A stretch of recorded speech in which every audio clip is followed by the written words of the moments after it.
Hello दोस्तों, नमस्कार, जय हिंद। जितने भी पावर स्टार पवन सिंह के फ़ैन हैं उसके लिए बवाल खबर लेके आया हूँ इस वीडियो में।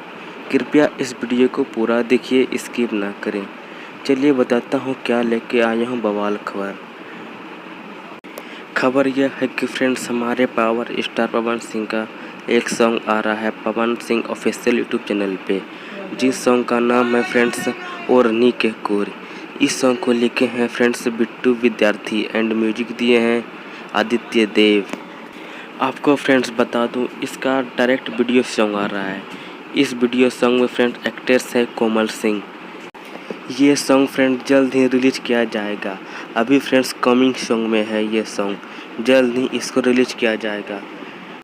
जितने भी पवन सिंह के फैंस हैं कृपया इस वीडियो को पूरा शेयर कीजिए। अगर वीडियो अच्छा लगा तो लाइक कीजिए, शेयर कीजिए एंड मेरे यूट्यूब चैनल को सब्सक्राइब